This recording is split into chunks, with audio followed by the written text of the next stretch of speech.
السلام علیکم dear students, امید کرتا ہوں کہ آپ بالکل ٹھیک ہوں گے۔ اور یہ جو ویڈیو ہے اس میں میں آپ کو انشاءاللہ تعالی بتاؤں گا کہ آیات میں سے مطلب رکوع میں سے، احادیث میں سے اور موضوعاتی مطالعہ میں سے کون کون سے کوسچنز جو کہ امپورٹنٹ ہیں جو آ سکتے ہیں۔ تو اسٹوڈنٹس یہ ہے رکوع نمبر 1 جو کہ آپ کی صورت چل رہی ہے، وہ ہے سورۃ الاحزاب۔ تو یہ رکوع نمبر 1 کے اس میں امپورٹنٹ شارٹ کوسچنز کے بارے میں بتایا گیا ہے اور امپورٹنٹ آیات کے بارے میں بتایا گیا ہے۔ سب سے پہلے کوسچن جیسے کہ آپ دیکھیں بیٹا کہ سورۃ الاحزاب میں رسول اللہ صلی اللہ علیہ وآلہ وسلم کو کن باتوں کی تلقین کی گئی ہے، اس کے بعد منہ بولے بیٹوں کے بارے میں کیا احکامات ہیں، ہدایات ہیں، اور یہ جو سورۃ الاحزاب میں جن 5 پیغمبروں نے عہد لیا تھا ان کے نام کے بارے میں پوچھا جا سکتا ہے، اور اس کے بعد جو کہ سورۃ الاحزاب میں کن باتوں کو منہ کی باتیں کہا گیا ہے، اور اس کے بعد یہ 3 آیات ہیں، ان کے آپ لوگوں نے ترجمے ضرور یاد کرنے ہیں۔ تو انشاءاللہ تعالیٰ اس رکوع میں سے انہی کوسچنز میں سے آپ کو کوئی کوسچن آ سکتا ہے۔ تو اگر بیٹا ہم رکوع نمبر 2 کی بات کر لیں تو اس میں سے جو کوسچنز لیے گئے ہیں وہ تقریباً 6 ہیں۔ سب سے پہلے یہ پوچھا گیا ہے کہ سورۃ الاحزاب کی روشنی میں بتائیں غزوہ احزاب میں اہل ایمان کو اللہ تعالیٰ نے تائید و نصرت کیسے حاصل ہوئی۔ اس کے بعد ہے آزمائش کی گھڑیوں میں اہل ایمان کا بھی آپ نے طرز عمل بتانا ہے اور منافقین کا بھی طرز عمل بتانا ہے۔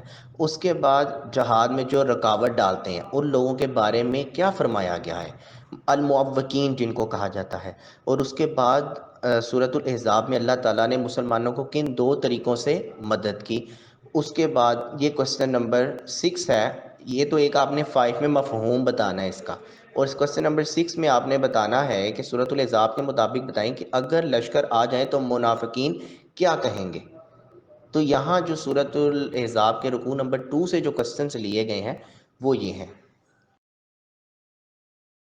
رکوع نمبر 3 کو اگر دیکھیں تو اس میں صرف 3 کے کوسچنز ہی ہیں اور ساتھ 3 آیات اٹیچ کر دی گئی ہیں جو کہ آتی رہی ہیں بورڈ میں ڈیفرنٹ ایئرز میں۔ سب سے پہلے یہ ہے کہ غزوہ احزاب کے موقع پر مسلمانوں نے اللہ تعالیٰ سے کیا وعدہ کیسے پورا کیا۔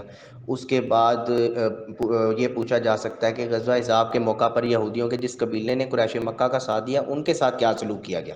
اور پھر یہ تیسرا یہ ہے کہ جب مومنین نے کفار کے لشکر کو دیکھا تو وہ کیا کہنے لگے۔ اس کے بعد بیٹا یہ آیات ہیں جس میں سے آپ دیکھیں لَقَدْ كَانَ لَكُمْ فِي رَسُولِ اللَّهِ أُسْوَةٌ حَسَنَةٌ کہ مطلب کہ اللہ تعالیٰ آپ صلی اللہ علیہ وسلم کی جو زندگی ہے وہ ہمارے لیے ایک بہترین نمونہ ہے زندگی گزارنے کا۔ تو باقی 2 آیات کے بھی ترجمے آپ کے آ سکتے ہیں 2 نمبر کے لیے۔ اور یہ بیٹا رکوع نمبر 4 کے جو شارٹ کوسچنز ہیں وہ یہ دیکھ لیجئے کہ سب سے پہلے انہوں نے کہا ہے کہ سورۃ الاحزاب کی آیات کے حوالے سے اللہ تعالیٰ نے ازواج النبی مطلب کہ نبی کی بیویوں کو کن 2 باتوں میں سے کسی ایک کو اختیار کرنے کا حکم دیا ہے۔ اس کے بعد سورۃ الاحزاب میں رسول اللہ صلی اللہ علیہ وآلہ وسلم کی ازواج مطہرات کو احکام و آداب کی کیا تلقین کی گئی ہے، اہل بیت سے مراد کون لوگ ہوتے ہیں۔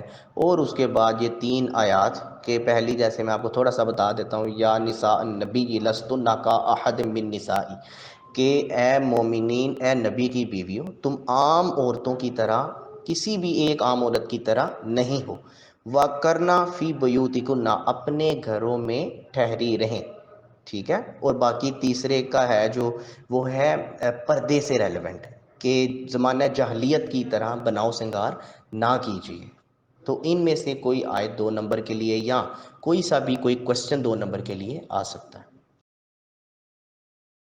اور بیٹا سورۃ الاحزاب کے تو تھے 4 رکوع سمارٹ سلیبس میں، اور جو یہ والا رکوع ہے سورۃ الممتحنہ کا وہ صرف فرسٹ رکوع ہے، ٹھیک ہے۔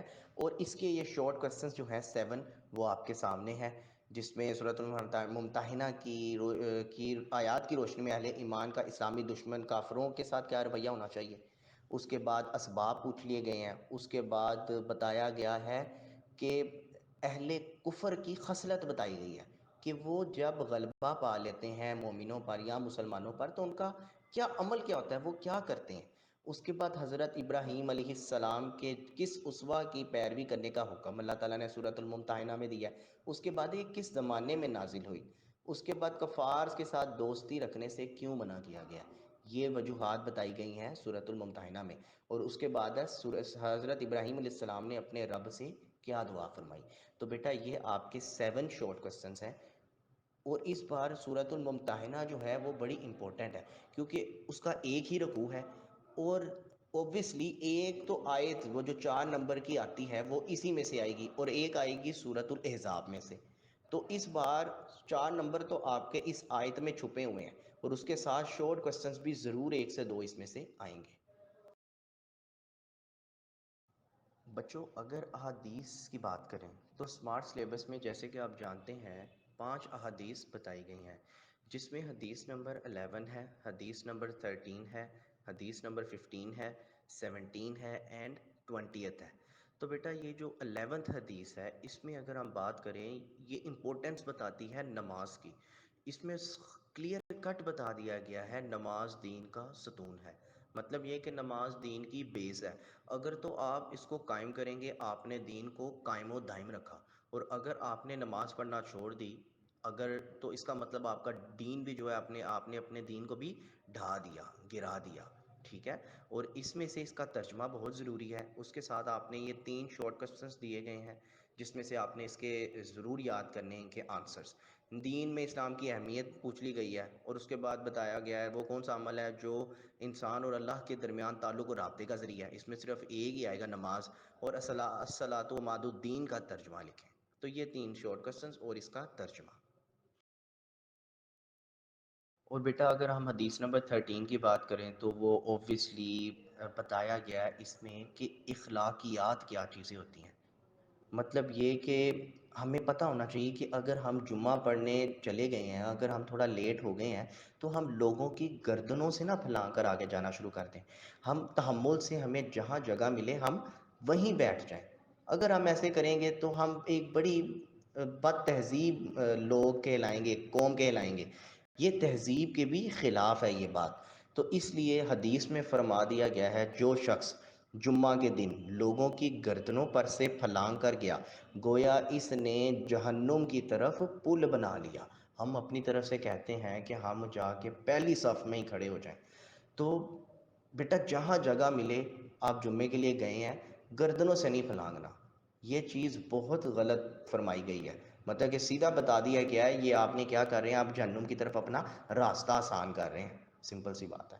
تو بیٹا اس کا ترجمہ اور اس کے جو شارٹ کوسچنس، مطلب یہ کہ جمعہ کے دن کون جہنم کی طرف پل بنائے گا، کون ہوگا، آنسر ابھی سن لیں اسی ویڈیو میں، کہ جو لوگوں کی گردنوں پر سے جمعے کے دن پھلانگ کر جائے گا۔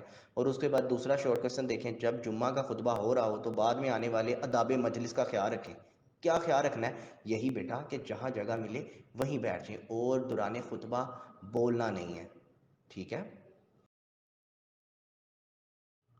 بیٹا حدیث نمبر 15 کی بات کریں تو اس میں جو امپورٹنس بتائی گئی ہے وہ بتائی گئی ہے روزوں کی۔ جیسے کہ فرمایا گیا ہے کہ جس نے ایمان اور اجر کی نیت سے رمضان کے روزے رکھے، دن میں روزہ رکھا اور راتوں میں قیام کیا، اس کے پہلے گناہ کیا کر دیے جائیں گے بیٹا؟ معاف کر دیے جائیں گے۔ اس میں اگر آپ بات کریں تو مختصر سوالات کی، تو اس میں کہا گیا ہے کس روزہ دار کے گناہ معاف کر دیے جاتے ہیں، یا رمضان کے روزے رکھنے کا کیا اجر ملتا ہے۔ بیٹا یہ جو میں نے یا لکھا ہے نا، اس کو میں نے ریڈش کر دیا۔ اب ریڈش کا مطلب یہ ہے کہ یا تو یہ پہلی سٹیٹمنٹ آ سکتی ہے یا کے بعد والی سٹیٹمنٹ آ سکتی ہے، تو آنسر اس کا کیا ہوگا؟ سیم ہوگا۔ آپ آگے بھی سلائڈز میں دیکھیں گے کہ جو آنسر ہوگا یا ہوگا پہلے یا بعد میں، ان کا آنسر سیم ہوگا۔ اس کے بعد دوسرا کوسچن دیکھیں، رمضان کے روزوں کی فرضیت کے بارے میں اللہ تعالیٰ کا کیا حکم ہے۔ رمضان کے روزوں اور عبادات کے حوالے سے ایک حدیث کا ترجمہ لکھیں، وہ آپ یہ بھی حدیث دے سکتے ہیں۔ اس کے بعد حدیث کے مطابق رمضان کے روزے کی قبولیت کی 2 شرائط بتائیں، ٹھیک ہے۔ تو یہ آپ نے کوسچنس اور اس کا ترجمہ بیٹا ضرور کرنا ہے۔ اوکے بیٹا، یہ ہے حدیث نمبر 17، جس میں آپ صلی اللہ علیہ وسلم نے حج کے بارے میں فرمایا ہے، بتایا گیا ہے جس نے بیت اللہ کا حج کیا اور اس کے مناسک پورے ادا کیے۔ مناسک کا مطلب یہ ہوتا ہے کہ ہر ایک چیز کا ایک پروسیس ہوتا ہے، ایک پروسیس بائی ساری چیزیں کمپلیٹ کی جاتی ہیں۔ مناسک از اکول ٹو پروسیس۔ مناسک پورے ادا کیے اور مسلمان اس کی زبان اور اس کے ہاتھ سے محفوظ رہے تو اس کے پہلے گناہ معاف کر دیے گئے۔ مطلب یہ کہ مسلمان دیکھیں حج کے موقع پر بہت سارا انسان ساتھ ساتھ چلتا ہے، کبھی غلطی کوتاہی کسی سے ہو جاتی ہے تو اس میں کیا کرنا ہے، صبر اور تحمل سے کام لینا ہے، دھکے خود نہیں دینے، یہ نہیں کوشش کر دینی کسی سے آپ کو دے دیا تو آپ نے اس کو دھکا دینا ہے، تو تحمل سے بڑے صبر کا ایک یہ کام ہوتا ہے۔ اس کے بعد اگر ہم اس میں شارٹ کوسچنس کی بات کریں تو بیٹا تو اس میں کہا گیا ہے کہ آپ صلی اللہ علیہ وسلم نے حج کی کیا فضیلت بیان فرمائی ہے، اور اسی طرح یا کے بعد سیم کس طریقے سے حج کرنے پر سابقہ گناہ معاف ہو جاتے ہیں، تو ان کا آنسر سیم ہوگا۔ اسی طرح دوسرا کوسچن دیکھیں کہ حج کے دوران کس بات کا اہتمام ضروری ہے، تیسرا دیکھیں حج کن لوگوں کو پر فرض ہے جو کہ صاحب استطاعت ہیں، اس کا آنسر حج کا اہم ترین رکن کون سا ہے۔ اس کے بعد پانچواں کوسچن دیکھیں حج کے موقع پر کن اوصاف کا مظاہرہ کرنا چاہیے، ٹھیک ہے بیٹا۔ بیٹا حدیث نمبر 20 میں اخلاق، لوگوں کو نفع دینا، لوگوں کے لیے فائدہ مند ہونے سے ریلیونٹ حدیث ہے۔ لوگوں میں اچھا وہ ہے جو لوگوں کو نفع دیتا ہے۔ آپ صلی اللہ علیہ وسلم کا فرمان ہے لوگوں میں اچھا کون ہے، وہ ہے جو لوگوں کو کیا دے، جو لوگوں کو نفع دے، لوگوں کے لیے آسانیاں پیدا کرے، لوگوں کو سہولتیں دے، نہ کہ لوگوں کے راستوں میں آپ رکاوٹیں ڈالیں، آسانیاں پیدا کریں، تو اللہ تعالیٰ آپ لوگوں کے بھی کاموں میں آسانیاں پیدا کر دیں گے۔ تو بیٹا اس میں سے اگر آپ شارٹ کوسچنس کی بات کریں تو حدیث کے مطابق لوگوں میں سب سے اچھا کون ہے بیٹا، جو لوگوں کو نفع دیتا ہے۔ خیر الناس بننے کا بہترین طریقہ کیا ہے، حدیث کے مطابق دنیا میں کس قسم کے لوگوں کو عزت و کامیابی نصیب ہوتی ہے۔ تو اگر آپ دیکھا جائے تو ہمیشہ اخلاق کے بارے میں بہت بات کی گئی ہے کہ اپنے اخلاق جو ہے وہ بڑے آپ بہتر کر لیجئے، اس کے علاوہ لوگوں کے لیے آسانیاں بانٹیں، لوگوں کو فائدہ پہنچانے کی کوشش کریں، تو انشاءاللہ تعالیٰ پھر انسان کی اپنی زندگی بھی جو ہے وہ بڑی سموتھلی مزے کی گزرتی ہے۔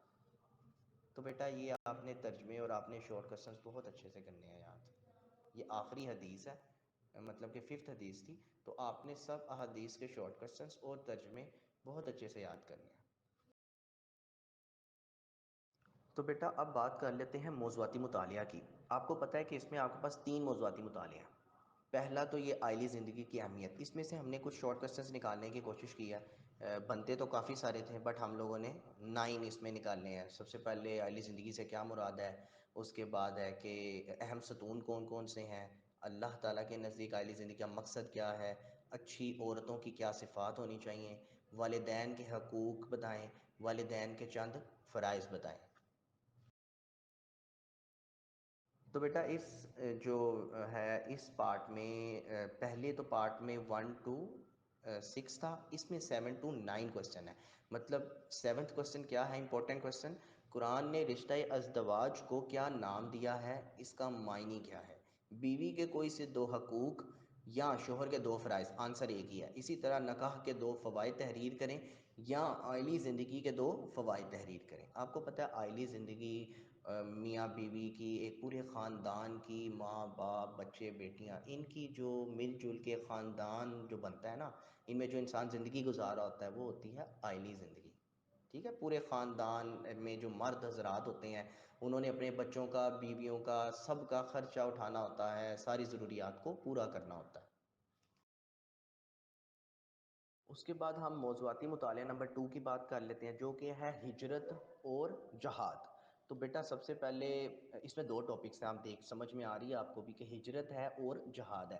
تو اس میں جو شارٹ کوسچنز ہیں، سب سے پہلے ہجرت کا کیا معنی اور مفہوم ہے، سورۃ النحل میں ہجرت کرنے والوں کو کیا خوشخبریاں بشارتیں ہوتا ہے، خوشخبریاں دی گئی ہیں۔ سورۃ النساء میں اللہ تعالیٰ نے ہجرت کرنے والوں کو کیا اجر بیان کیا ہے۔ اسی طرح 4th کوسچن ہے، اور 5th میں ہے درسی کتاب میں جہاد کی کتنی قسمیں ہیں اور ان کے نام لکھنے ہیں، کون کون سی ہیں، صرف نام لکھنے ہیں۔ اب بیٹا یہ ہے موضوعاتی مطالعہ نمبر 3، حقوق العباد۔ تو اس میں کچھ شارٹ کوسچنس کے بارے میں دیکھ لیتے ہیں، پہلے یہ ڈسکس کر لیتے ہیں حقوق العباد کیا ہوتے ہیں۔ بیٹا 2 قسم کے حقوق ہوتے ہیں، ایک حقوق اللہ اور ایک حقوق العباد۔ جو اللہ کے احکامات ہوتے ہیں جو ہم نے پورے کرنے ہوتے ہیں، جو ہمارے فرائض ہوتے ہیں، وہ ہوتے ہیں حقوق اللہ، اور جو کہ ہمارا رویہ بندوں کے ساتھ ہوتا ہے، مطلب یہ کہ یتیموں کے ساتھ ہو گیا، غلاموں کے ساتھ ہو گیا، گھر والوں کے ساتھ ہو گیا، مساکین کے ساتھ ہو گیا، ہمسایوں کے ساتھ ہو گیا. تو یہ جو حقوق ہیں یہ آتے ہیں حقوق العباد میں، بندوں کے حقوق. تو اس میں اگر آپ شارٹ کوسچنس کی بات کر لیں تو سب سے پہلے آپ صلی اللہ علیہ وسلم نے کی سیرت نے انسان کو کیا تحفظ فراہم کیا ہے. اس کے بعد ہمسائے کے حقوق کے بارے میں آپ صلی اللہ علیہ وسلم نے کیا فرمایا، بیماریوں کے بارے میں آپ صلی اللہ علیہ وسلم نے کیا فرمایا. اس کے بعد ہے قتل عمد اور قتل غیر عمد سے کیا مراد ہے. تو بیٹا قتل عمد وہ ہوتا ہے جو کہ قتل کرنے کا ارادہ تھا اور آپ نے قتل کیا ہے، یہ ہوتا ہے قتل عمد. اور قتل غیر عمد، آپ کا قتل کرنے کا ارادہ نہیں تھا بٹ وہ کیا ہو گیا ہے، وہ اس کی ڈیتھ ہو گئی ہے. ٹھیک ہے. اسی طرح ففتھ کوشچن دیکھیں آپ، قتل عمد اور قتل غیر عمد کا بدلہ کیا ہے. اگر آپ سے ہو گیا تو یہ وہ کوشچن ہے، اس میں آپ نے بتانا ہے کہ آپ نے اس کو کیسے اس سے تلافی کرنی ہے. ٹھیک ہے. تو بیٹا یہ ہے ریمیننگ 4 کوشچنس. پچھلی سلائڈ میں 1 to 5 ہم نے امپورٹنٹ کوشچنس دیکھے شارٹ کوشچنس کے، اور یہاں سے ہم 6 to 9 دیکھیں گے جس میں فرمایا گیا عورتوں کے حقوق کے بارے میں آپ صلی اللہ علیہ وسلم نے کیا فرمایا، غلاموں کے حقوق کے بارے میں کیا فرمایا، حجۃ الوداع کے کوئی سے 2 نکات تحریر کریں، حجۃ الوداع میں امانت کے بارے میں کیا فرمایا گیا. بیٹا یہ سارے کوشچنز آپ لوگوں نے ہر چیپٹر کے بہت اچھے سے یاد کرنے ہیں. میں نے آپ کو پہلے بھی بتایا ہے کہ ایک پارٹ میں آیات میں سے کوشچنز آتے ہیں اور ایک پارٹ میں احادیث اور موضوعاتی مطالعہ میں سے شارٹ کوشچنز آتے ہیں. 9 میں سے 6 ہم نے کرنے ہوتے ہیں. اگر بچوں ہم بات کریں تفصیلی سوالات کی تو آپ کو پتہ ہے کہ ہمارے پاس 3 موضوعاتی مطالعہ کے چیپٹرز ہیں. پہلے میں سے جو ہیں وہ 3 لوگ ہوں گے، آئلی زندگی والا ہوگا، زوجین کے ایک دوسرے پر حقوق، مطلب کہ زوجین مطلب میاں بیوی کے ایک دوسرے پر حقوق و فرائض، اور اولاد کے حقوق و فرائض. تو بلو جو آپ کو کلر میں نظر آ رہا ہے وہ فرسٹ چیپٹر کے ہیں، اور جو آپ کو گرین میں نظر آ رہا ہے گرین کلر میں وہ ہیں ہجرت اور جہاد کے لانگ کوسچنس، اور آخری جو ہے وہ آپ کو حقوق العباد کے لانگ کوسچنس کی لسٹ ہے جو کہ 2 ہیں. تو ٹوٹل ہے وہ جو 8 ہے، یہ 8 آپ نے ضرور کرنے ہیں انشاءاللہ تعالی. جو بھی لانگ آئے گا وہ انہی میں سے آئے گا. اگر بچوں آپ کو کسی بھی کوسچن میں، شارٹ کوسچن میں، لانگ کوسچن میں، آیات میں کسی بھی قسم کا ایشو ہو تو آپ ہمیں کمنٹ کر سکتے ہیں. ہم انشاءاللہ تعالی آپ کا جو بھی ریکوائرمنٹ ہوگی اس کو پورا کریں گے. اور آپ اس چینل کو پلیز سبسکرائب کریں، لائک کریں، اور اس ویڈیوز کو اچھی طرح دیکھیں اور دوسروں کے ساتھ بھی شیئر کیجئے. Thank you. جزاک اللہ.